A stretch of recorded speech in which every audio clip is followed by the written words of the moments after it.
Bonjour tout le monde. Aujourd'hui, nous allons vous parler d'un phénomène très répandu. Un phénomène qui touche la population la plus sensible, et là je veux parler des enfants, mais un phénomène qui entraîne de graves difficultés dans la société. Et ce phénomène n'est autre que l'utilisation excessive des appareils numériques par les enfants. Et quand on vous parle d'appareils numériques, on fait allusion à tout ce qui est portable, télévision, ordinateur et même les tablettes. De nos jours, les enfants utilisent de plus en plus les appareils numériques, mais malheureusement, cette utilisation excessive d'écran présente de nombreux dangers pour la santé des enfants.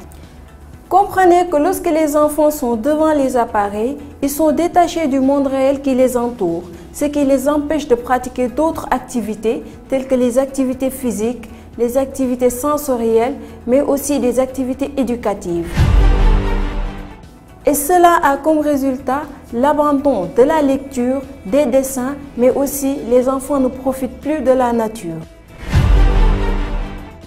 Saviez-vous qu'une exposition prolongée à un écran peut être responsable d'un faible quotient intellectuel chez les enfants? Cela altère leur capacité de concentration, mais aussi perturbe leur fonctionnement cérébral.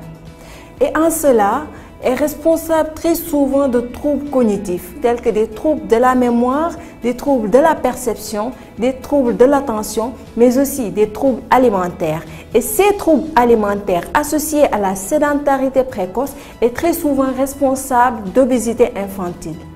Le pire, c'est que les enfants qui passent plus de temps devant les écrans sont plus susceptibles à développer certaines pathologies psychologiques, tels que les troubles du comportement, la dépression, mais aussi l'anxiété. Certaines applications nous font croire en leur capacité d'influencer favorablement le développement psychologique de l'enfant. Mais attention les amis, car les enfants de moins de 2 ans n'ont pas la capacité cognitive de comprendre ces programmes.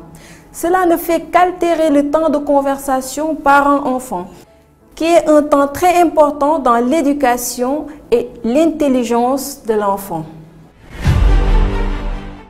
C'est pas tout. L'utilisation des appareils numériques chez les enfants entraîne une certaine limitation des mouvements. Et cela entraîne un retard de développement physique et mental chez l'enfant.